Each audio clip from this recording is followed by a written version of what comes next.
Yo, what's up, everyone? It's your boys, Jimmy Dazz and Dan Goldsworthy. Hey. Yeah. Hello again, mate. Oh, all right, boys. Haven't seen you in a little while. Yeah, it's been over 24 hours now, dude. That feels like a long time given the last 4 days, to be fair. Yeah, That's true. it Just really does. surprised every morning waking up and going, oh, hi, boys again. Yeah, saw you 8 hours ago. Hello. Mate, so this was your first Bloodstock experience. It really couldn't have been any better, could it? It genuinely could not have gone better under any circumstance. If someone could have turned the sun down 2 degrees on the Sunday, I reckon that's the minorest of minor complaints. Yeah. And just everything from the food to the sound to the bands to the company, just to the whole lot, literally could not have faulted it. So like 11 out of 10 would do again in a heartbeat. Brilliant. Oh, mate, that was the same for you, Daz, last year, wasn't it? Your first experience was just like 11 out of 10 as well.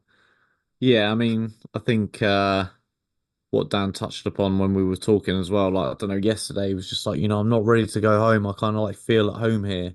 Yeah. You kind of get that instantaneous feeling, don't you, where you just does feel like really homely and like you Yeah. just, you know, never Not want to leave.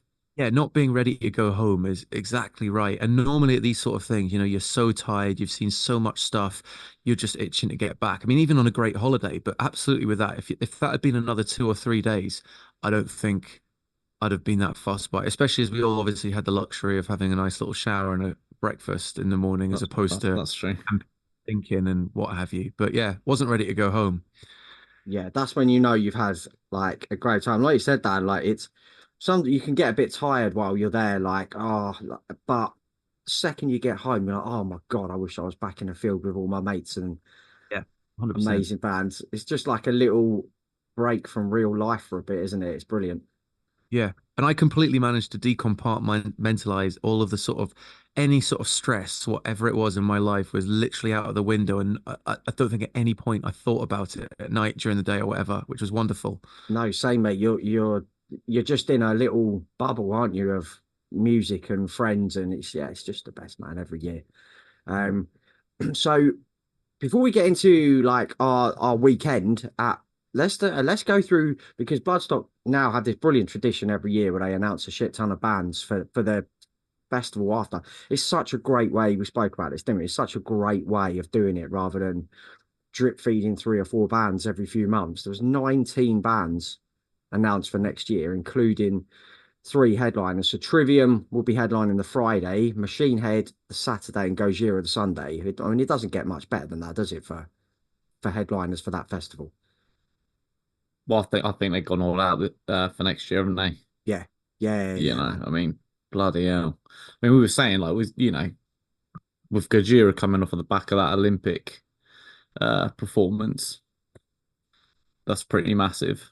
But I mean, I guess that must have just been coincidence. I don't think that there's any way they would have booked Gojira after that. Just like, Just oh yeah, you because, smashed it, mate. Do you want to sign no, up? It's yeah, I probably mean, just coincidence that that's happened. yeah, they have headline Bloodstock before, and it was incredible. So it's like this now seems like an even bigger deal, doesn't it? Because of Yeah, that Olympics performance. yeah, especially presumably because people buy their tickets a little bit in advance or book hotels. It is striking whilst like whether it's luck or design, striking whilst the iron's hot, especially. And I obviously having never been before, I found it quite amazing that it was almost like a little band set, the announcement that everyone was looking forward to, and the crowd Yeah, for the announcement and everything was, oh, quick, we've got to go and catch them making the announcements. Probably draw as many people as like half of the headline bands. It was good, great fun, really good yeah, idea. yeah. It's a brilliant idea, man. And like Emperor sub headlining on the Friday is massive. I've seen them Oh my before at God, Bloodstock. dude. It's Obit otherworldly, man. I forgot about them. Obituary and Emperor. That's just if it was just those two bands, never mind anyone else. It's like, Yeah, well, probably start thinking about that. Yeah. you'd be booking your ticket off the back of that. The Black Dahlia murder, obviously, as well. Kublai Khan Daz, really excited Yeah. to see them. Yeah. You've got Orange Goblin on there, Lacuna Coil, Cataclysm, Static X, and 3 inches of blood, man. I am so excited for that. I've been waiting. I've seen them once years ago, and I never thought you'd get a chance again after they sort of went on hiatus. But that is so exciting, man.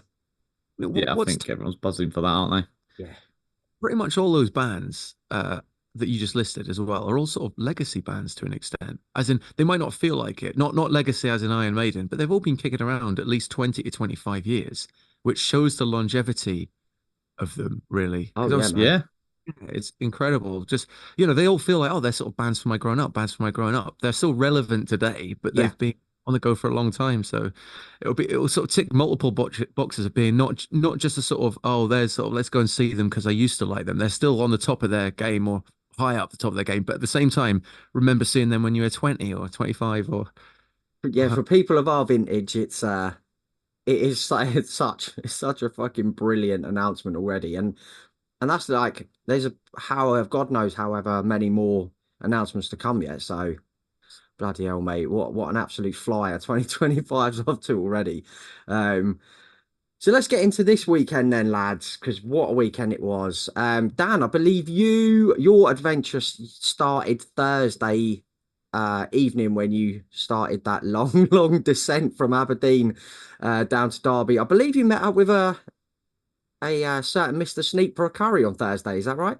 yeah, that's right. I mean, I've known him for about 14, yeah, 14, 15 years now. But since having kids, I've not, it's far harder to get in touch and sort of meet up. But because obviously it's such a long drive, had a little pop down to the studio and went out for a nice little curry. But he's in the middle of mixing Dream Theater. So obviously it's in previous years have managed to sort of crash over there or have a little bit more of a hangout. But at the same time, I know what it's like myself when you're in the middle of a project. You can't, it's very difficult to sack things off when there's deadlines coming up. So Yeah, yeah, I had a man.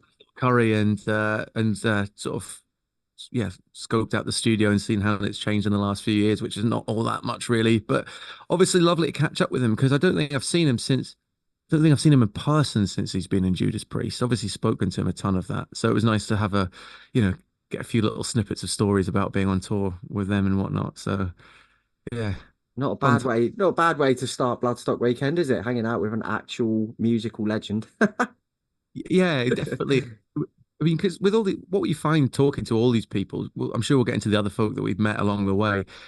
It's just fascinating hearing stories from people who've been in the industry for a long time, especially when it overlaps with either people that you've met or had a different experience of, or something that you're interested in. And like with all the stories that Hill was talking about, for example, like Stephen Hill, it's just really interesting because Yeah. like, we know these people, but or aware of them. It's really just fun having a little chat about kind of a community that you think is massive in the metal community, but at the same time, it's really tight knit, and you're only ever one step away from knowing somebody who knows somebody, which is Yeah, that's it. Like you're like 2 degrees of separation away from knowing Glenn Benton and do you know what I mean? And things like that. So it is a very small little like when you're in it, it's very everyone knows everyone, don't they? So absolutely, yeah, um and Daz, we started our adventure Thursday as well, mate. We also had a banging little Ruby, didn't we, on Oh, Thursday we evening? did, mate. We did. It That was was lovely. yeah, really good. And then we set off Daz Friday morning. Me and you were like little giggly school kids at like 6:30 in the morning, weren't we? Let's go, come on, let's go. Yeah. So we hiked off early doors, had a bit of Mark Morrison on the old playlist, bit of Oh, Savage Garden, bit of Oasis and Vanessa Carlton and all sorts, didn't we? On the wow, nice little sing song. It was perfect little road trip, mate. yeah, it was, man. So we it was about 10ish, wasn't it? We met you, Dan. that's right. And About 10:30, which is pretty early doors, and definitely enough time to get a bit of a chat in before you're being blasted to bits by savage metal, which was quite nice. Just rather than hey guys, how's it going? yeah, it was like quite a nice chill start to the day, wasn't it? So so the first band then we saw Friday was Burner, who were on the in the Sophie tent. First thing we noticed as like instantly, wasn't it? The sound in the tent was like I think a marked improvement on last year. Yeah, I would say so. Yeah, I mean, Burner sounded phenomenal, didn't they? Oh, they sounded really fucking good, man. And like for that time of the day on the first real day of the festival, they had a pretty like respectable crowd in there as well, didn't they? Yeah, so there's a big crowd in there. Were you have you seen them before? You wouldn't have seen them before, Dan, would you? Yeah, I've seen them before. I think they were supporting Silosis with like Oh, yes. Harriet or oh, it was someone else. I've seen them before and I thought they were brilliant because it's that mixture of angular. It's metalcore, really, but not in a derogatory way, but just that mixture of like stompy things, but with just a bit more angular sort of spazziness going all around that Yeah. reminds me of basically every sort of bit of type of metalcore that's existed over the last 20 years, back to when it was not so much a dirty word, but yeah, they were killer. I really enjoyed them the first time I seen them, and I enjoyed them maybe even more that time, just because it really did. It worked well in the festival, especially when because there's always a riff somewhere in each song that stomps along and can get you, mid tempo or slower that will get you moshing in between all the erratic time signatures and what have you. It was really good. Yeah, we said as well, didn't we? They're like, as a band, they are so tight. Yeah, Like musically, they're so locked in with each other. Yeah. Drummer is insane. He's really, really good. And he keeps it all. I mean, they're all good, but he really, you notice him being a very, very strong part of the band. Yeah, absolutely. I don't think they'll be opening the tent next time they play. A bit like Tortured Demon last year, as we saw very early on in that tent. I think that won't be a slot burner or in for too much longer. no, no. Um, yeah, sorry, mate. I was gonna say you could put your house on it, mate. Yeah, absolutely, man. Really, really sick band. So then we nipped over to the main stage for the first time of the weekend to see Nervosa. Very cool Brazilian. Them, they're more they straddle a line between thrash and death, but I would say they lean slightly more into the thrash side of music. Would be sort of my take on them. Yeah, I'd agree with that as well. I thought it sounded really good. Yeah, they were tight again.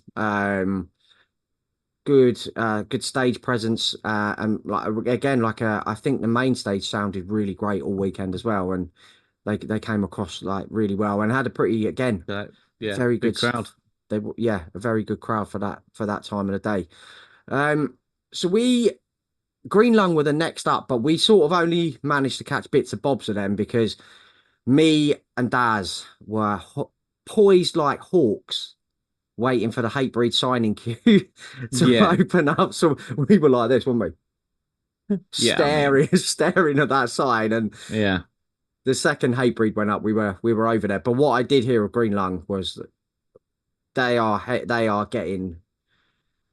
heading for bigger things every time. They're headlining Kentish Town Forum next year with in February with Unto Others supporting.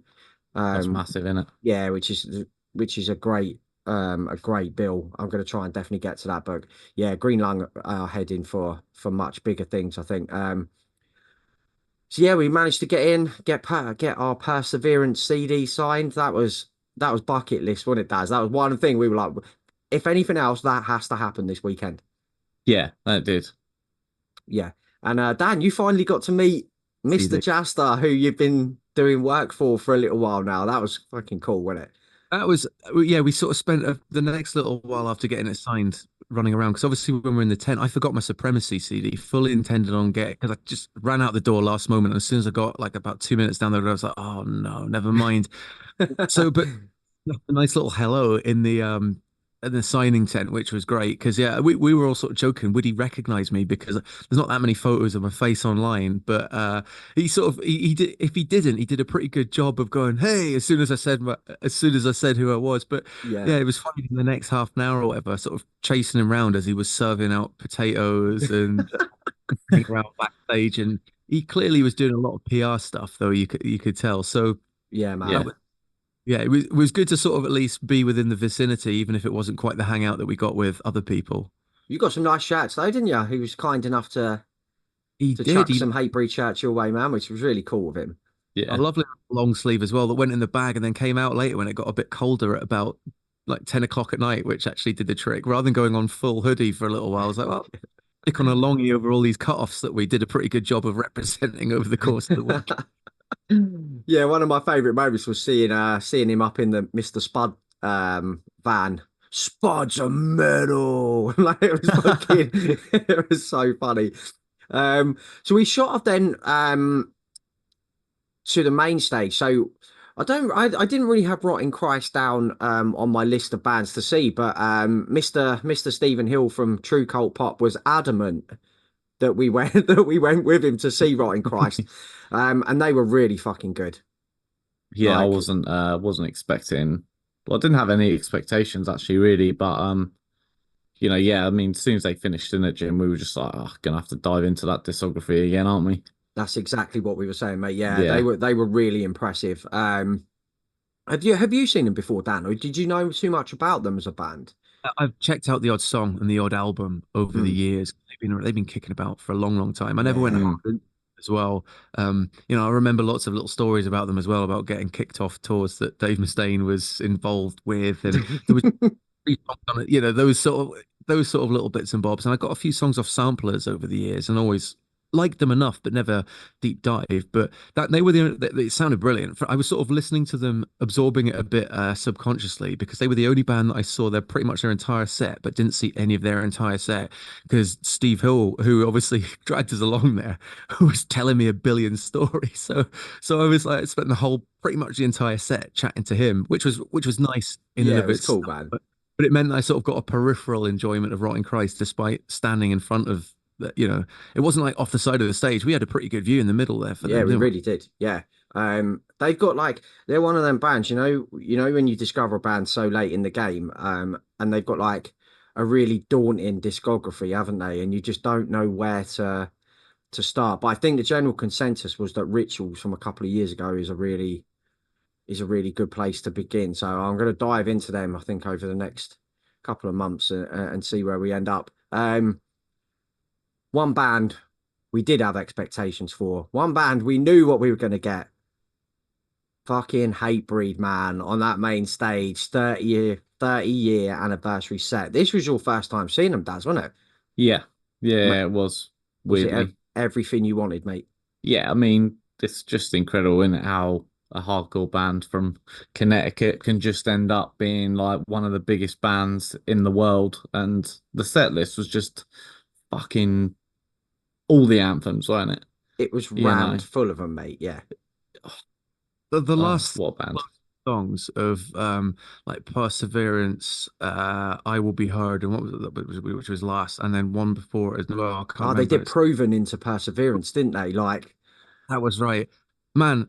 The whole Perseverance live rent free in my head. The next yeah, yeah.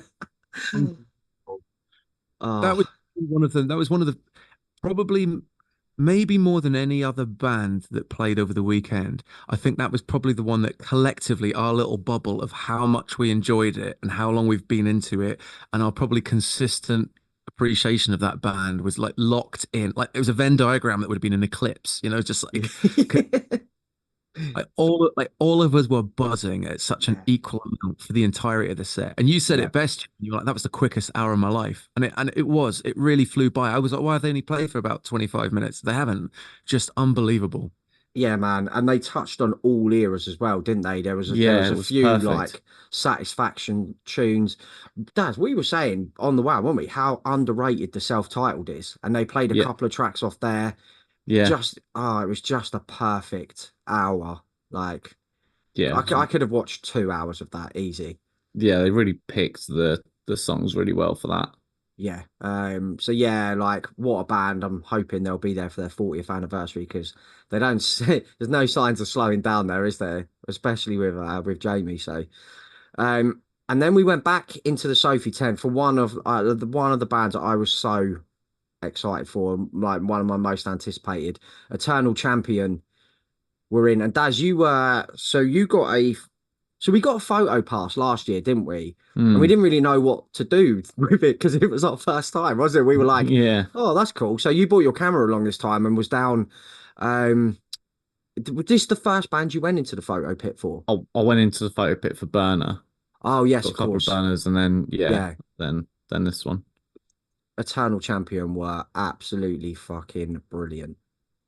That Yes. was yeah. That was my low key highlight of the entire festival musically beyond the stratospheric bands Yeah. that from stage. That absolutely brilliant. The sound was incredible. Oh my God, mate. just all the like I realized I knew more of the songs than I thought I would because probably haven't. I only really know the recent album, and I've only done it, a max of half a dozen times. Like, but just plus a few of the bigger songs more than that. But it was unbelievable. Really enjoyed that. And again, if they were playing another festival, I'd see them in a heartbeat. Really, they're No, just no question, man. Like me and Dan, me and you knew every word to Skull Seeker. It turned out, didn't it? Skull Seeker. Taking your life. We were fucking, we were there giving it something. I tell you, the it only was. disappointment was they opened with it, and I hope they open and close with it. Like, you know what? The other songs are great, but that one is just my absolute favorite. So good. They are locked in as a band, aren't they? Like, Yeah. so good. Those at one point there was like a dual guitar line, wasn't there? And they were like back to back with each other, and we were like, my God, that is Murray and Smith from Maiden, isn't it? Just Yeah. reincarnated. And considering they'd recently lost their bass player Brad as well, Yeah. Yep. they just like absolute troopers. You got some fucking wicked shots from that. What was it like, that experiencing the bands from that close up? Um, it was like imposter syndrome was strong, man. Oh, Because really? like, Yeah, I've only, they're actually like proper professional photographers taking pictures for like magazines and stuff and like webzines and all their websites and all that sort of shit. So yeah. they've all got like really top end like cameras and lenses and stuff that like probably what easily cost 3 times the amount of my uh camera and lens. But the pictures that I got were fucking wicked, so Mate, they quite are happy with that. so good. Thank you. So, Yeah. We'll yeah, what post an them ex up on the Insta page soon, yeah. yeah, we will. We're going to make a little scrapbook Yeah. on Instagram of the band pictures Daz took over the weekend. But I wish I could see Eternal Champion again right now.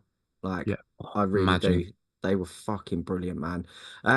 So then before the headliner, we had some grub. What did we had? Did we had a burger, didn't we, Dan, from Yeah. Yeah, From I the think you did the smash the burger. Smash Burger? Yeah. It was Yeah. all right. Yeah, Not it bad was at all. it was all right, but it didn't fill me up whatsoever. Which was the only thing. So I then had to go to the bunny chow tent, which is probably my favorite Back food to there. back for Back to you, back wasn't days as well. Yeah, it? Yeah. half a loaf of bread, hollowed out, filled with chili, mate. You cannot go wrong with that. That's when me and Daz had some brisket. We had a lovely brisket burger as well. Oh yeah, that was lovely, wasn't it? That Whoa. Was that from the Yeah. Texas Smoker? Yeah. yeah. Did Oh, you never got your turkey leg, Daz, did you?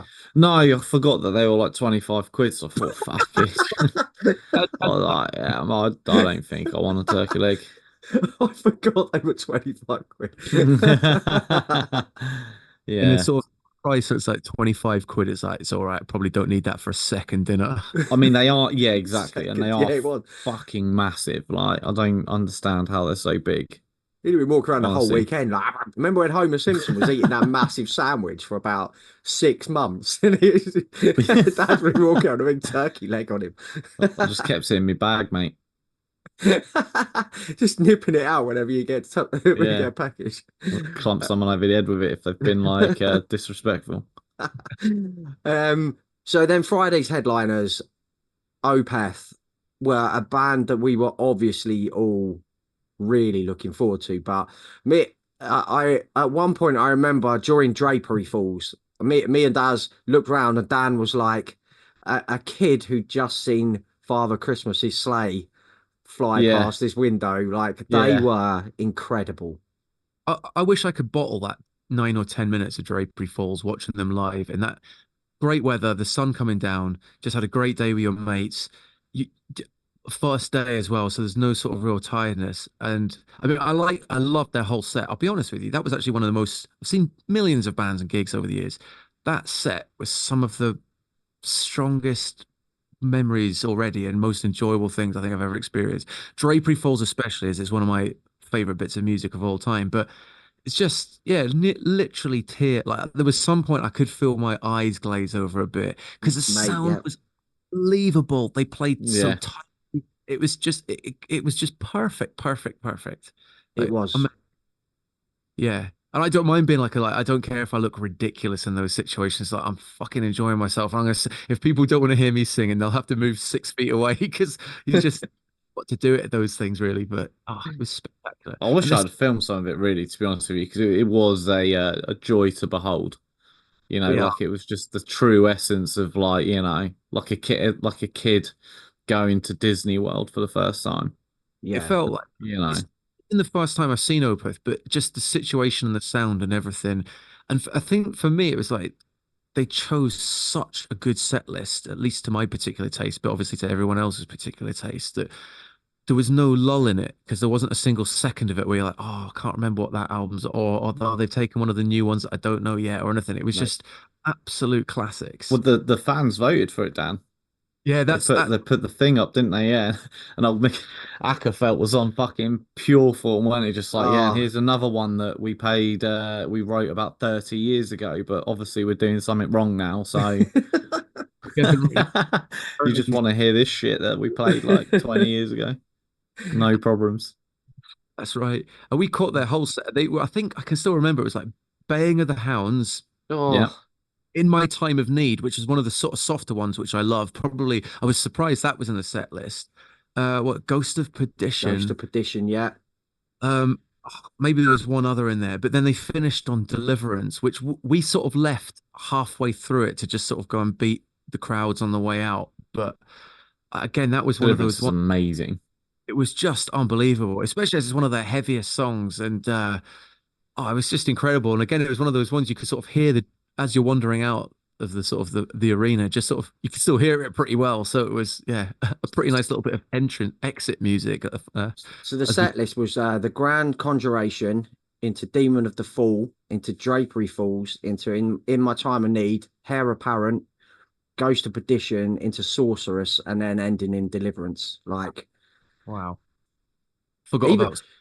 Yeah. Sorceress was the most recent track, Mm, and that was fucking brilliant, man. That's a great, great song, and so I'm yeah. glad of the new stuff. It was that track because I love, love, love that track. Um, Must have missed Heir Apparent if that you said that was fast because I don't remember. I think we might. Why did that we that call? was before Ghost of Perdition, mate. I think that was the one where we thought it was Baying of the Hounds, Oh but it right, wasn't. It was Hair Apparent. I think we must we were both so excited. Yeah. All three of us were. there But we go. yeah, Ackerfeld was on top form. He's like a stand-up comedian, wasn't he? Oh He's my God, fucking brilliant. What a brilliant. guy. And that band are so tight. And I forget the drummer's name, but he was absolutely incredible. That Morbid Angel shirt on and everything. Yeah, Ledge. just one of the I was looking at him a lot of the time watching his performance, and he was unbelievable. But what an incredible first day um at the festival. So Saturday to me felt like a Malevolence takeover day. There were so many Malevolent shirts. There were so many Leeds United shirts and like football shirts from Yorkshire football teams. It really felt like it was Malevolence's day that day. Yeah. Yeah. Yeah, I would agree with that. It was like a foreboding, wasn't it? Oh, it really was. It really was, mate. So when we got there on the Friday, me and Daz got some of the most uh horrifying news that you could receive, that the breakfast at the hotel wasn't available for the weekend, and we nearly got in the car and went home, didn't we? It was Yeah, I mean, she thought I was joking when I was just like, that's like the best part. She was like, and I was like, oh, no, I'm being serious, bro. we're Like, really being I serious. have about four breakfasts in that buffet. You don't know what you've done here. Yeah. So we nipped over to Morrison's across the road, had a nice breakfast, which was all great. Yeah. But then as we got back to the hotel, there stood on the front steps to the Premier Inn, Burton upon Trent, was Chris fucking Contos from Machine Head and Forbidden. And I was like, that's Chris Contos, mate. And you were like, are you sure? And I was like, oh, I swear to God, look. And we were like, ooh. And it Yeah. was As we were surreal, getting wasn't it? closer, the American accent was there. And I was like, fuck, it is him. It was so It needs surreal, wasn't it? it Yeah. needs the context of our little chat from the previous evening when Mm. Davidian tent when we're in the area getting a little bit of food, and we're all Yeah. basically absolutely spaffing over how it's basically the best drum sound, one of the best drum performances ever, ever, ever. Air drumming along to Davidian, Yeah. only for that to transpire the next day, the next morning was just quite magical. First thing in the morning as well. We'd only been up about an hour and a half, haven't we, Jim? Yeah, yeah. Literally just like it must have been about 9 o'clock in the morning. And there we were having a so we had a chat with Chris, didn't we? Got a Yeah, we picture got with some him. hard lore off of Chris. Yeah, about recording with Colin Richardson and stuff. And he's a real just what a super nice dude, isn't he? Yeah, he was a fucking one. I'll never understand the the phrase "never meet your heroes" or whatever. Like, I mean, Quite a few. fortunately, we've met Yeah, quite a few of them, haven't we, Jim? And they've been yeah, fucking amazing people, and I'm yeah, sure Dan will agree. yeah, Yeah, that's right. I think it's a bit of a numbers game. If you only ever meet one hero and then they turn out to be a Wally, then you're unlucky. But like, if you yeah, meet enough people you respect, and I haven't really met many people at all that were like that, you Mm. realize people are decent, especially in the music industry, to make it this long, you know. So, yeah. And then oh, you bumped into him later as well, Dan, didn't you? well, this is it. I was about to just say, I was obviously, when you sent me that photo, I was simultaneously sort of distraught but delighted for you because I was staying at a different, because your one was booked up by the time that I got involved. But then, unfortunately, I was just at the sort of backstage bit with some of the Deicide lads, and Chris comes up, and after being extremely cool and composed and not irritating for the best part of an hour, I turn into an absolute sopping wet little pathetic boy. Oh, Chris, some of my friends bumped into you yesterday, and we were saying how much we liked all your stuff, but I wasn't there. Is it true? Can I have my photo taken with you? And I was like, and I could feel myself dying inside, but couldn't stop it because it was genuinely true. That was a life hearing those drums and that sound is a life-changing moment, especially for me as well, because it was like the sound of that record when I heard it effectively led to me getting into music production and liking the Colin Richardson, Andy Sneap sound, getting involved in it myself and domino effect. Here I am with hanging out with you boys. It can so much of it Yeah. can be pinned to that moment if you really want to. So yeah, it was so I was delighted to have also got a separate photo with him so we can all plop them on our socials. Oh, that's awesome, man. Considering especially for being with one of the bands you were most excited to see that day, and Chris was obviously whacking the tubs for that band. So first band we saw then, if you want to get woken up on a Saturday morning, getting blasted with some black metal slash death metal by I think it's Dietus, isn't it? How you Yeah, pronounce it? Deities, Yeah. From the UK. Now I have to hold my hands up and say I'd not heard them before. They were fucking wicked, man. Yeah, they're pretty good. I mean, it was hella intense that time in the morning. I mean, Super intense, blood man. everywhere. Yeah, all the lads You know, covered in blood. the The guy's singer's one of the eyes. most terrifying looking Yeah. geezers I'd ever seen. Yeah, the Um, funniest thing is he was just walking around afterwards. He washed the blood off and he still looked fucking pretty intense. Just like it's got that like look on him. You can't just think, yeah, fucking man. hell, mate.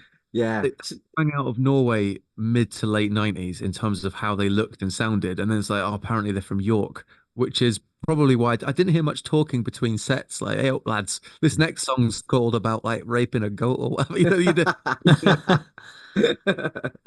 They were really cool though, man. I think They like were. dissection vibes we said, didn't we? Yeah. With some death metal in there, some punk as well. But yeah, they're on Candlelight as well. Our friend Trist looks after them. So Yeah, man. um They did a cover of G.G. Allen's So What, didn't they? But yes, mate. yeah. Yeah, yeah.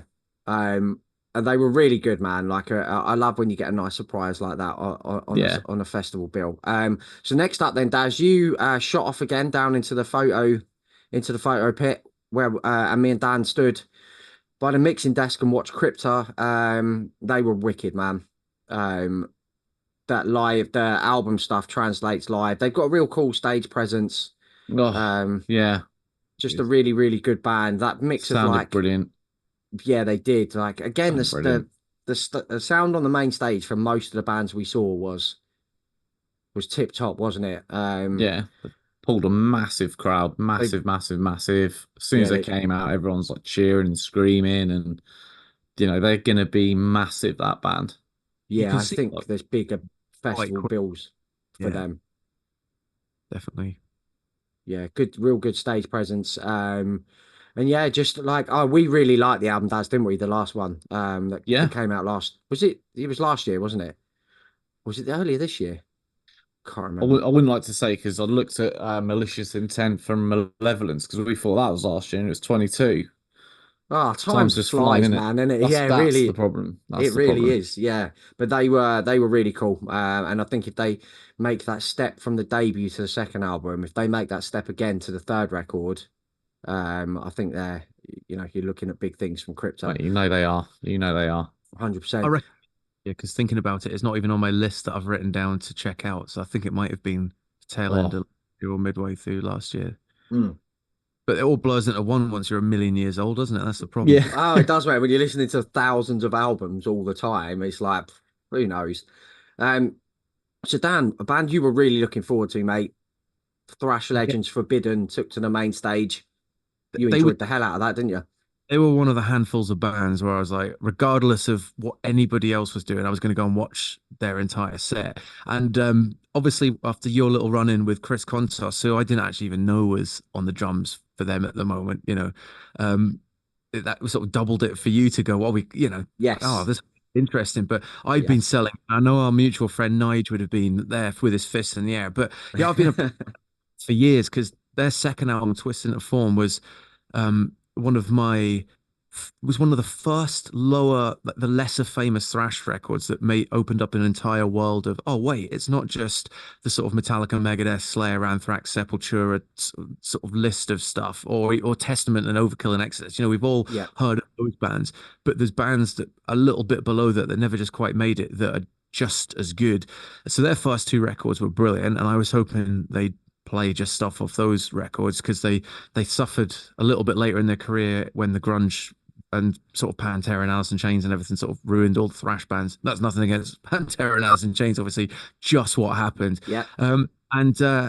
And they came back with a decent record recently, actually called a Mega Wave. But the first two are just classic thrash staples, and it was absolutely brilliant. They've got a couple of new members, the singer and their other guitar, like the Craig Lachero, the chap on the right, has been in the band for ages, but the dude on the left apparently is the guy that replaced Piggy and Voivod, which I Oh, didn't okay. know until recently. And he only joined the band a week ago. And Holy he shit. looked like he'd been in the for 30 years. Yeah.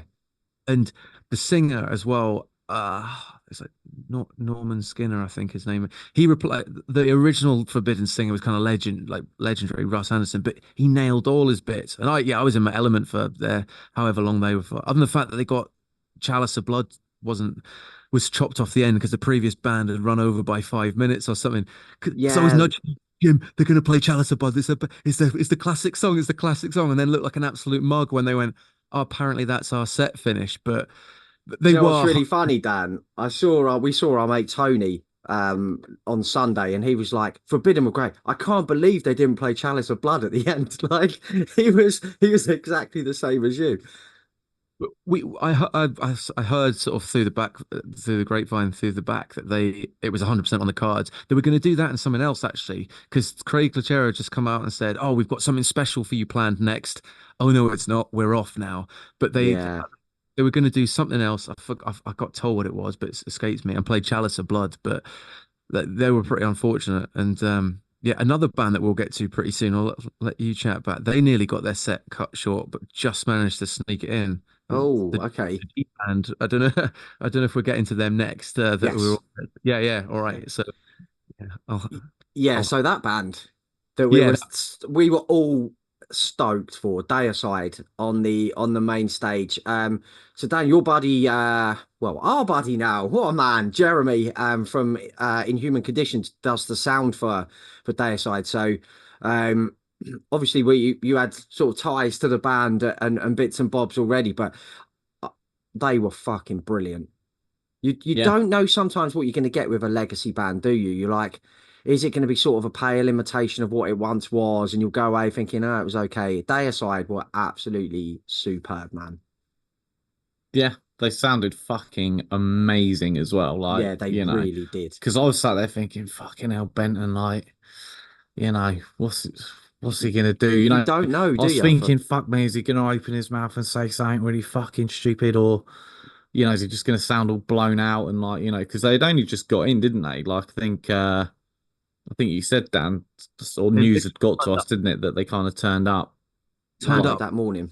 and yeah, played. landed late-ish in the morning as well. Yeah, that's right. They got. I mean, Jeremy texted me and said, I was like, "Oh, where are you?" And he's like, "Oh, we just landed in Heathrow or something." It's like, mate, you're on in a couple of hours, like horse on. But yeah, they got there on time and basically, literally rocked up. There's like 5 checks of a snare, ping, ping, ping, ping, ping. That'll do. How does it sound? And then within the first sort of song, they were like, just absolutely banging away, and it was Oh, phenomenal. I think it was a great set, like, because again, I don't know every single one of all of their albums inside out, but the classics, and they basically stuck to those first three. yeah, yeah, Which it was. It was the first. It was the first three and some Scars of the Crucifix they did. I'm Yeah. not sure they even played anything off of the new album. So there was the set list included nothing off the new album. So there was No. 3 tracks from the debut, 3 from Legion, 3 from Once Upon a Cross, 1 from Scars of the Crucifix, and 1 from The Stench of Redemption. So right. it Fucking was hell, like, man. that is what we asked for, wasn't it? Yeah, it was. In the It preview was. show, we were like, let's have a fucking Yeah, you can go. classic set. You can go back and figure that out, mate. Like it's right there, man. It's right there. We It's didn't know there. that was going to happen, but Incredible. seeing Once Great Upon the band. Cross live, Oh, like a real like. What? yeah. I love the way they did after the Once Upon the Cross. It was almost like they fucking went in slower into the thing and then sped it up. It was It was a so cool, really, man. really good set, man. Like, they came out swinging. It's Yeah, So powerful. Glenn's voice is so powerful. yeah, I think the only sad thing was, and Glenn said it himself, is that he doesn't like playing during the day, and you can Yeah. understand as well because even the photo of Taylor that you sent me, Daz, or put in the group chat, it's a wicked photo, but you don't get the benefit of all the stage lights that you get for all the No. sort of ones or the night ones, and of all bands to play at night, you'd think let's plop Deicide on, at that point as well They- Yeah. because they're dark, but evil band when the sun's going down or something, and that was the yeah, only thing that could have probably made the set any better, I would have said. they would be a great headliner for the Sophie tent. The last Yeah. band on the day. Yeah, because like you said, that the big Deicide backdrop. Until Daz sent the photo, I didn't realize there was flames and stuff behind it. Yeah, You it's couldn't all really, kind of lit up, I think. you couldn't really see that from back where we were, could you? No, no, but I But mean that's just the way the cookie crumbles, isn't it? Sometimes I don't think any band particularly wants to play during the day, do they? I think nah, if you asked any band, they'd be like, they'll take the evening with the lights and all the rest of it over yeah, man. the daytime. But they opened when Satan Rules as well. There was Behead the Prophet in there, Once Upon a Cross, Sacrificial Suicide. Oh, Satan Spawn the Caco Demon was fucking or Glenn's just like a possessed madman, isn't he, during that song? It's so good. Dead by Dawn, Yeah, Dead by Dawn. Children of the Um Underworld. Homage for Satan to close up with. Holy crap. It was just like one Yeah, it was fucking brilliant classic into classic another. fucking Deicide set, man. Yeah, It was fucking ripped. it was awesome. And then Dan, you were really like kind enough to introduce us to Jeremy and I forgot his Neil name. Taylor. Taylor Nordberg, the Taylor, yeah. been in the band for a while. Yeah. Oh, yeah, on you go. Sorry, Jim. The best dudes, aren't they? Oh, absolutely lovely because they've got a wonderful career in metal between them. Now, obviously, they're both. Jeremy's essentially the sixth member of Deicide because he recorded the album and does their live sound. Taylor's been playing guitar in them for a while, but they've been in Human Condition together, Gore Gang together, and The Absence, and numerous other projects. And I've known them for a few years now, but again, they were nice enough to sort of go, oh, come and sit down with us whilst we have lunch. And I walk in to the backstage bit as they're all sitting, well, not Steve wasn't there, the drummer, but the rest of them were all sat there. And I sit down next to Glenn and I go, I mean, you know me, I can talk quite a lot. And I was like, how can I not annoy this man to the best of my ability? Because I just don't want to make myself look like an ass. But after a while, plucked up the courage to start having a little chat with him and got a few smiles and felt like I wasn't imposing really, but then had a lovely little sit down and chat to him and chat to Kevin, their other guitar player as well, who was wicked, and he was a lovely dude, and it was just really nice to sort of sit down and have a little, well, a sort of lunch with sort of legends as well, and it was Yeah. a real mixture of knowing guys that I've spoken to for ages a lot, and also people that you've read about in magazines for 30 years. Yeah, yeah, yeah. Yeah, and then of course he was nice enough to come back and give us this, wasn't he? Morocco was worth it. Am I on? Yeah, man, we'll edit it. Okay. Dan, listen, I heard you're in Morocco. That's fucking lame, dude. You could have been here hanging out with me and Taylor and Sub Dan. Come on, buddy. You fucked up, man. He recorded a personalised video just for Deffa. It was so good. Sub Dan. So, yeah, The way Dan, it's the way you pop up in the back behind his fucking We'll get that video up tomorrow so everyone can see so it. good. Yeah, because the Flying Buffers had a nice little hangout out in the sort of the media area for quite a while, really. After all that, wasn't it? So it was really brilliant, cool, mate. And he was kind enough to give Deffa a pick as well, didn't he? Just Because Deffa wasn't there. He's legged it through. Yeah, so I know Deffa was blown away, mate, wasn't he, when we showed him that? Yeah, bless him. It was so sick. What a great guy. I caught a couple of tracks of Whitechapel. I have to admit, my legs were killing me by this point. So I caught a couple of Whitechapel tracks, and then Thank God the curse was broken. Yes, the curse was broken, mate. They sounded great. Went down and had a little sit down after that because my old man legs were shattered. Have you got the set list up, Jim? Well, for Whitechapel? Yeah. Let's have a butcher's. Yeah, because let's have a butcher's, because we only caught the end of it because somehow we lost track of time because we were like quite busy bodies, weren't we? All three of us during the day. I watched Bloodstock Symphony, which was absolutely fucking brilliant. So they played Let Me Burn into Forgiveness is Weakness, Brimstone, We Are One, Black Bear, Prostatic Fluid Asphyxiation, Possession, Ear to Ear, a Bloodstock Symphony. This Is Exile was in there. Nice. What fucking They finished with Our Endless War into The Saw Is the Law. Oh, mate, yes. Yeah. There was no messing about with that set list, man. They were fucking heavy. Yeah. Yeah, and Philly Bozeman was looking fucking pretty sick up there with his like hater blockers on, mate. They look like Ray-Bans, so he sounds so good. Yeah, it just gets better with age, doesn't he? As the time goes on, masters his voice.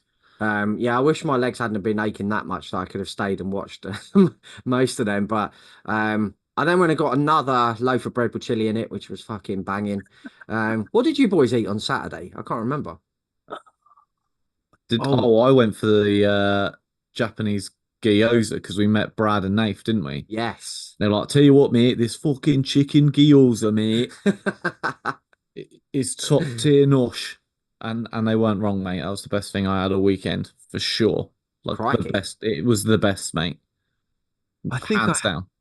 I think I had a protein bar and a beer because I was going to go and get grub, but it was when you boys popped off to see Whitechapel and I was still hanging out with Jeremy and Taylor. I was like, I'm going to get some food. And then there was nowhere around that I fancied that had a short queue. So I was like, I'll just eat later.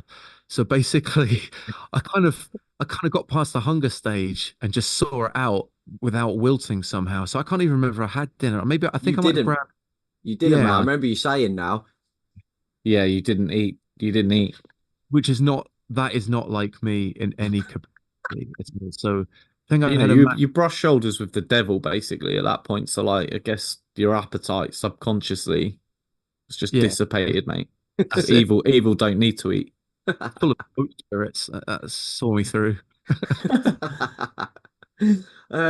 So then we headed off for what felt like the moment of the weekend, really. Malevolence took to the main stage. Like we said, there was more Malevolence shirts than any other band. The crowd went back to the fucking food stalls. It was I don't think I've ever seen anything quite like it, apart from when a headline band plays. Malevolence are... Vicky even put in her post that they're a future headliner, that they're just heading for the very top, aren't they? Yeah, well, they flew 30,000 miles, was it? Something mad? 3,000 miles? 3,000 miles. Yeah. Went around the world like 4 times. I'm assuming they were in the States. Yes. Flew back with for Lamb that. of God. Yes, of course. Doing that tour, Lamb of God. So, I mean, that was a reckoning, mate. Oh, it really was, wasn't it? Yeah. Like, if you are on the lookout, or you're wondering who the next massive metal band are going to be, I would wager my money on Malevolence, which you wouldn't have seen coming a few years ago, would you? Uh, Sort of overnight sensations 13, 12, 13 years later, if you know what I mean. It feels, do you know what I mean by that? In the sense that yes, they're yeah, around for years, but have just suddenly gone, they feel like a massive new band, Yeah, but they've been working away at some, behind the scenes at some point. But you're absolutely right. You'd have never thought it a few years back.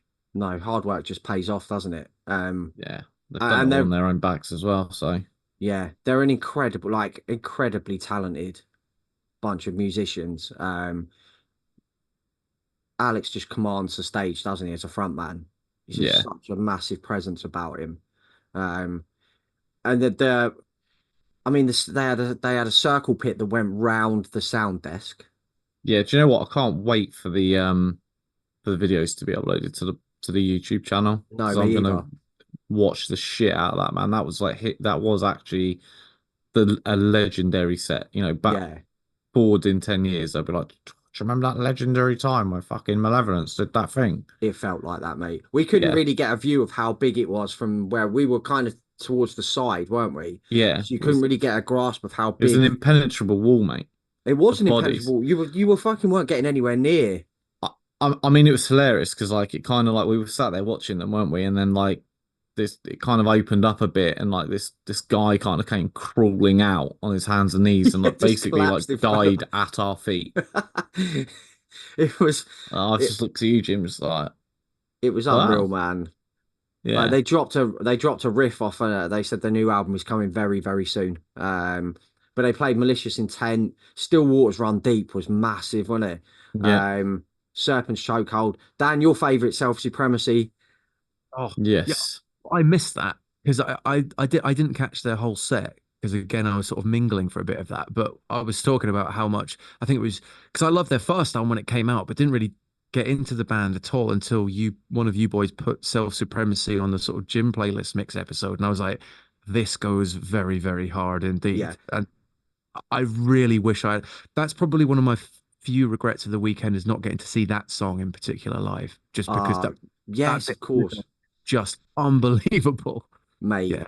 They were brilliant. And then they closed with On Broken Glass, which is just an anthem at this ugh, point, isn't it? yeah, Um, and so then the last band we saw of the day, we wandered over to see Silosis in the Sophie tent. Thought we were just getting and get a good spot. You couldn't get anywhere near the fucking entrance to the tent. It was yeah, it was, packed. yeah, The crowd went back to the waltzers, which is yes, absolutely insane. And they tore out of the gates. Fucking sounded brilliantly. And then some technical gremlin, whatever it was, something happened, and it felt like about 15 minutes, didn't it? I would say yeah, they lost. but Yeah. everyone stayed. But everyone stayed. Everyone stayed. Yeah. So they were off for 15 minutes or so sorting his problem out. And then they came back. Josh was just front man, wasn't he? No guitar. And they were fucking wicked, man. Yeah, they were. They were. Selfishly, it was really, really annoying that people didn't piss off during all the technical difficulties because I wanted to stand not 3 miles outside the tent. I thought, right, that's enough. Everyone's going to piss off now, but they didn't. Everyone stuck through all that and through, all the technical difficulties. And yeah, it still sounded great outside the tent, mind you, but it was just unfortunate situation. And from that, like Josh is such an amazing guitarist. It's a real shame that anybody that hasn't seen Silosis that much didn't get to witness him in his full splendor. But he's probably played enough gigs where I bet he had a jolly old time. And in fact, I even think he mentioned it on stage, going, "Oh, I might ditch this guitar malarkey because like Yeah. just being able to run around with a mic." But they still sounded great with one guitar, and their new stuffs. It was mostly drawn from the new things, which works better especially in new crowds because there's more groove to it and Yeah. just great band. Yeah. So the set list was 5 off A Sign of Things to Come, 2 off Conclusion of an Age, 2 off Cycle of Suffering, 1 off Edge of the Earth. Yeah. So yeah, really cool. But again, like, let's get Silosis on the main stage next time in a higher up slot, because that crowd suggests that that's where they should be. They deserve to be, absolutely. Yeah. Absolutely, mate. So yeah, we didn't see we didn't stick around and see Architects. I think like Daz, you've seen them a million times before. Yeah. I've seen them a few times, and I think all three of us were like, we got to that point, didn't we? And we were like, let's chill for an hour, have a nice coffee, and then have an I mean, early night. honestly, I think it's fair to say that like I was fucked. I was just like, I want to go to bed, Yeah. like for real. We But, had like, we had a nice chill in the back in the me and Dad and us had a nice coffee there, and it was Yeah, it really was nice to nice. just sit and chill because Yeah, and it was cooler, weren't it? yeah, I think we said as well, when the sun goes down at Bloodstock in the evening, the atmosphere there is just incredible, isn't it? Yeah, Just like the friendliest, everyone's having the best time of their lives, and you just want to sit there forever and just like, soak it up. yeah, Yeah, It's funny. I didn't see a single bit of any form of aggro or yeah. I was just about to say the same thing. Actually, usually when there's that amount of people and they're all on the piss or whatever, or a lot of them on the piss, it's usually a bit of trouble. But there's never anything. no, nothing. Nobody even looked vaguely threatening. I mean, there was some interesting costumes kicking around and that, but there Oh, that's was, for sure. yeah, at no point did it feel anything remotely unsavory. It Yeah, was yeah, phenomenal, it's just the which is biggest family, isn't it? yeah. because that sort of music, and then with the best will in the world, will attract people that just want to go and like crowd kill and all of that sort of stuff because it does. But nothing like that. No, no, it's just like I had that was a lovely time on Saturday evening, just sitting It there for was. We about could an still hour. hear Architects. Yeah, just sat there for about an hour, just having a lovely old chat. Yeah, it was brilliant. So Sunday morning, then, me and Daz would like to dedicate Sunday to Angel Lady Margaret, Yeah, who works at McDonald's, Burton upon Trent. So me and Daz wandered over there to get some breakfast, and bizarrely, both of us wanted a McFlurry at 8:30 in the morning. it was hot. Huh? It was hot. It was It like was, hot as yeah, fuck. it I was was hot. like, And we were like, oh, maybe Ronald doesn't turn the machines on till 11 or whatever. Margaret heard our conversation, wandered off and organised us two McFlurries and came back and said, listen, I overheard your conversation.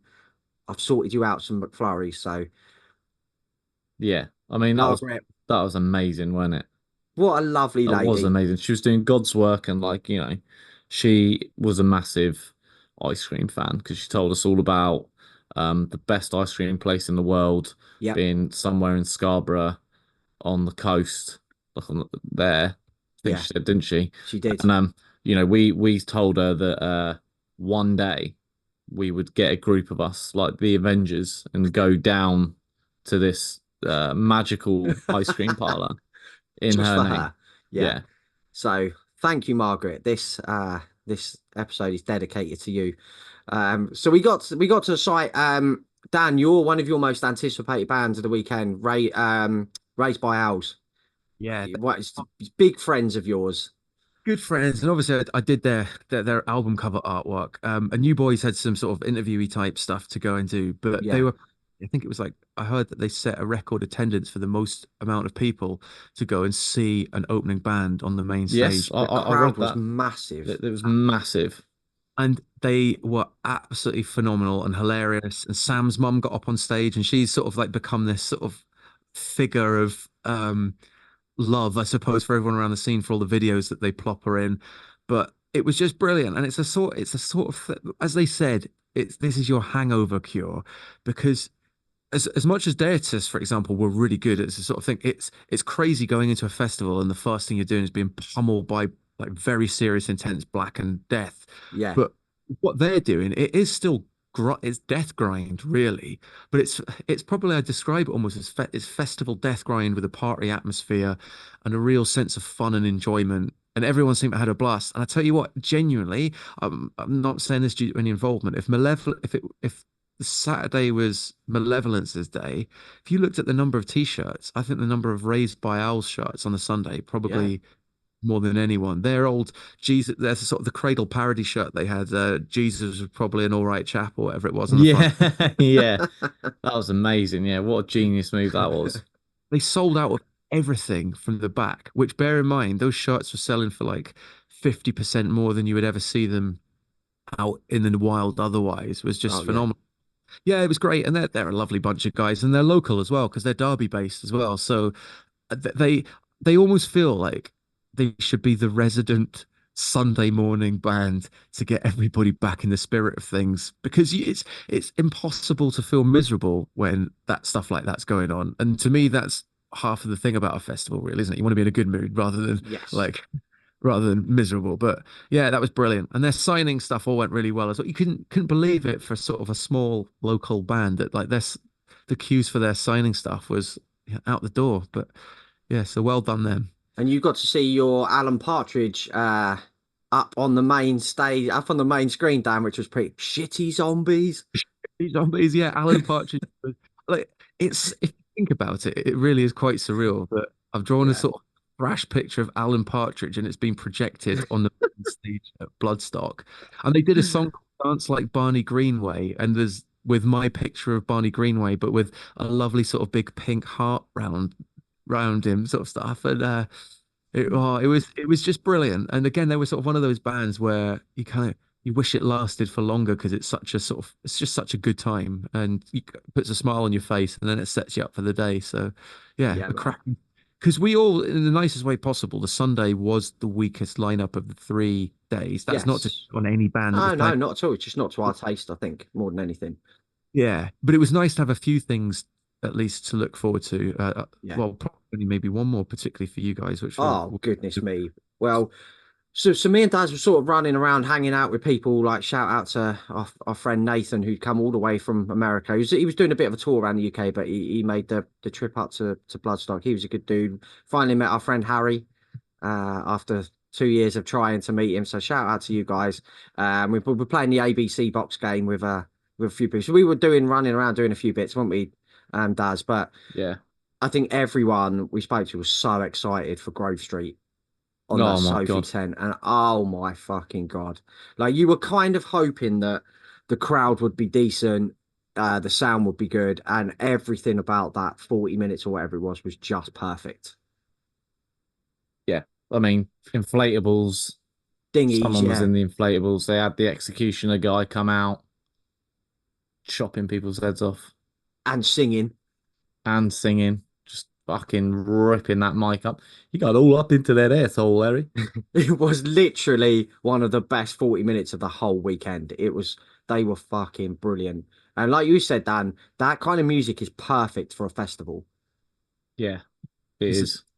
it's got not in a bad way, but simple enough riffs and breakdowns with that kind of crossover thrash that you're just breaking it up into the mid pace that you can't help sort of we obviously weren't because we're not in our 20s anymore, but it makes you want to stomp around and go absolutely Two-stepping and yeah, just phenomenal. And we're all obviously big fans of that record yeah. as it is. And I was so disappointed that I needed a wee and my back was caning because it was brilliant. And because they've only got one record and a new single out, you know all the songs as it Yeah. was. So I was like, this one's a banger, this one's a banger, and you know it is because the whole album's full of bangers. I don't think they played Shift actually, which is actually I can't remember them playing Shift, which was my favorite song off the record, funnily enough. But it didn't matter because all the other ones are brilliant as well. And Yeah. yeah, and they look the amount that they sped up certain sections over the record made me wonder, is this a lot? I'd like to see them live another time to wonder whether it was just the massive amount of adrenaline coursing through their veins or whether they typically do that. Because we bumped into, good old Sully just beforehand, didn't we? And he was saying, Yes. I'm really nervous about this one, but you Yeah. wouldn't have the second that you got on stage and was stomping around there like a madman. Oh no. No. The crowd was massive. There were beach balls and in people crowd surfing in rubber dinghies. And like we said, like just spending a few quid on some inflatables and some blow ups can like make a party vibe. Like I love when Yeah. bands put a little bit of thought into it. You don't have to spend a fortune, but Yeah. it was just a massive party in that tent for 45 minutes. It was fucking awesome, man. I'm so like chuffed for them boys. Yeah. Very quickly, I'm absolutely fascinated to see where they go as a band because, for me at least, there is a huge amount of pressure. That first album was so good that the amount of pressure to write something that just is equally good doesn't necessarily need to usurp it. And if they do, that to me really plops them in a bracket with the very best of the sort of modern crossover stuff. So I really, really hope that they knock it out of the park with the second record and keep doing that, because it feels like it's quite a sustainable thing with that sort of genre of having a little bit of a renaissance in the last few years. So Definitely, mate. yeah. They'll be main stage as well next time. No question about it. They'd be a great band for that opening slot on a Saturday, I think, or something like that. Sure, Yeah, yeah, Kick off a bloody fucking hell. party early on. So then, Daz, we logistic reasons more than anything, we had to leave after Grove Street, didn't we? And set off on the journey home. Dan, you stuck around for a bit, but did you see any other Yeah. bands? I did, because obviously I chatted to the Owls guys a little bit, but obviously, you know, they were milling around talking to other folks. I was like, I'm going to have a little wander and see what's on, because I was umming and ahhing about staying for Zentrix and Carcass, because, you know, Zentrix have been, I love Zentrix anyway, and I've worked with them and their friends, and I at least got to talk to them as people, even though I ultimately didn't stay for them. And Carcass are an all-time favorite band, so even though I had an 8-hour drive home, I was like, should I stay for Carcass? Should I stay for Carcass? And I was honestly wandering around, just try to make that decision so I wouldn't regret anything. But in the meantime, I went and caught a bit of Septic Flesh, Oh, cool. which was pretty cool. I wasn't, again, I wasn't massively, I've checked out the odd song, the odd album over here and there, but not enough to know them that well. But that was pretty good, despite the fact that I did not envy what they were wearing, because if the Saturday was hot and if the Friday was hot, parts of the Saturday was hotter. Sunday was like 4 degrees hotter. I reckon it was like 28 degrees It or was something. fucking Yeah, roasting. It was like being in. It was like being in Tenerife. Honestly, even if I wanted to stay, like, you know, even if we could have stayed for like Carcass and Monomath, like, I think I would have been like really ill, man. Like, because I feel wiped out today. It was hot. It was hot. It was the heat that ultimately made me go home, because I stayed for Night Flight Orchestra and I watched a lot of their set, and that was brilliant. They're Like, really cool. I don't know how long they played for, but I probably caught about 20 odd minutes of that. And the sound was, it sounded like a studio recording. It was that good. And it is perfect festival music. Yes, it 'Cause is, mate. I'm a massive Soilwork fan, and I've listened to Night Flight Orchestra, but I also love my AOR and the Journey and Toto's and REO Speedwagon sort of stuff of this world. And they basically play a slightly rockier, to anyone who's not familiar with them, slightly rockier version of peak 80s AOR. Yeah. But you've your man Bjorn Speed Strid singing for them, and he was there dressed like he was in the Village People, but meets like Boney M or something, with like a kind of navy cap and a big sequin silver cape, and he just looked like he was having the time of his life. And that was really good. And like I say, I think the ultimate palate cleanser, even if you aren't into that, I reckon Yeah, mate. if you boys were here, if we were all there on the previous days and there was nothing else to do, we'd have all gone and watched that entire set, because you can just sit and you can chill during it rather than Yeah. being pumped. And so I was glad I caught that. And then it got to about, I don't know, 4:30, 5, and I felt myself getting dehydrated. Like, despite drinking, I'd been through about 4 liter bottles of water, and my lower back was just dribbling, and my backpack felt like it had been chucked in a swimming pool. Yes, mate.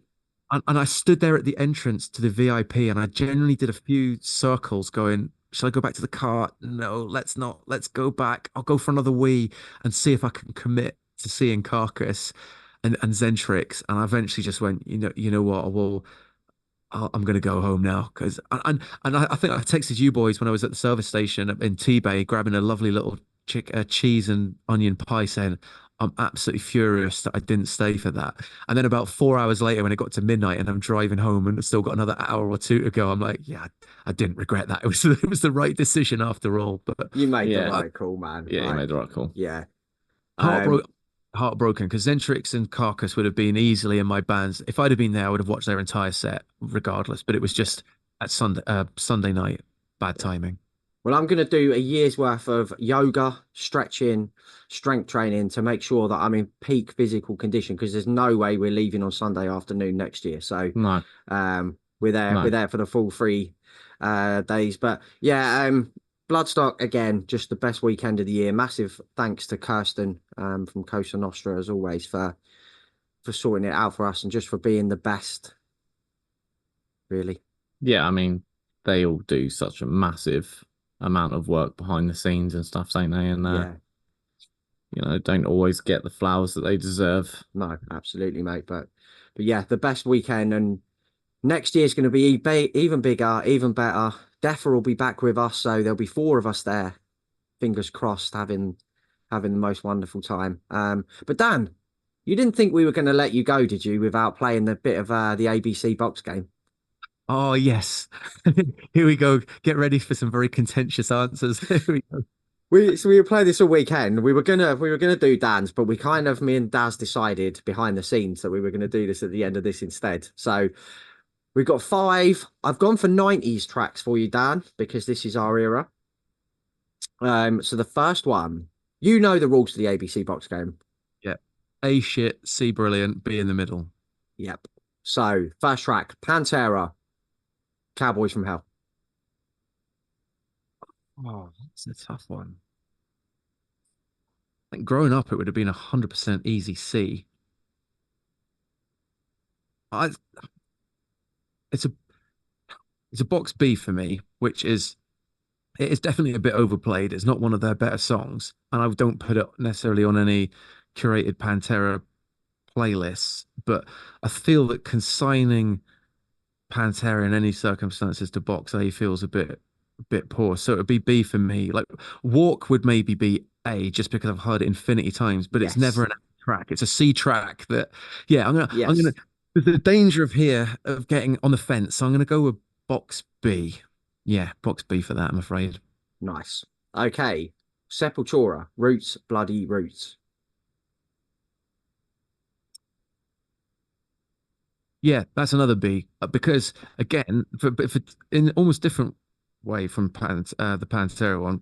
Cowboys from Hell, I've heard a bazillion times. Roots isn't one of my favorite Sepultura songs, but I've not overheard it enough to the point of it being absolutely redundant. So again, that's another box B for me. If it's on, I'm like, oh, cool, Roots. But at the same time, I'm not going to be sticking that on my personal what is the best of Sepultura sort of stuff, unless it's quite a wide one where you're covering all the bases. I agree with you, mate. Yeah, it always seems to be one that gets played at rock clubs, though, which is strange considering how many brilliant tracks they have. Faith No More, Epic. Yeah, that's got to be. I reckon that's a C. I think it's a C. It's a C, mate. Yeah, I there was a phase when Kerrang was on when I heard it too many times on that, but I think it's been such a time since I've heard it overplayed. It maybe was overplayed 20 years ago or 15 years ago on music television, but these days it's not. So I think if we were standing there and that in the festival and it came on in the tent, I think you'd get at that point, you'd stop the conversation and go, let's just have a little listen to this, lads. So yeah, C for me. Absolutely, mate. Korn, Blind. Oh, oh, you know what? That's a C. That's straight in a C. And Yes. I don't even particularly love Korn all that much. I don't like them as much as you boys. But again, that's one of those all-time absolute. It doesn't matter how much that gets overplayed. I remember watching the Woodstock. Was it the Woodstock '99 thing? The documentary that came on. And I remember just sitting in my living room doing work, going, as soon as Blind comes on, I want to lose my absolute shit just because it's just such an epic, yeah. Well, not an epic, but it's such a banging tune. So yeah, box C, and that's coming from somebody who's not particularly a Korn fan in any capacity, really. Nice one. Fear Factory, Edge Crusher. Edge Crusher is that's another easy B. I never heard it. I'm a little lower on Obsolete than almost everybody of my era. Like I absolutely, because I was into the manufacturer at the time and I loved it and I still love it. And anything off that would be a box C. The only reason I'm not putting Edge Crusher in C, I didn't hear it anywhere enough for it to be an A. Linchpin, I probably over the years heard enough to be an A in the A box, but at the same time, well, no, I was going to say I heard it enough times to be in that. Yeah. Put it in that. So I know all I was trying to say there was I never heard Edge Crusher overplayed to the point that it annoyed me or it just washed over me. But I never loved it enough to be in the C box. But that's only because I think for people of my age, I'm weirdly lower than most on Obsolete, just because it didn't quite have that precision mix that the manufacturer had. Because yeah, at the time. But yeah, great song, no less. And I've got fond memories of it for different ways, but not a personal favorite of mine. And the last one, Dan, we've got a bonus one for you. Rock club staple, Machine Head, From This Day. Oh no.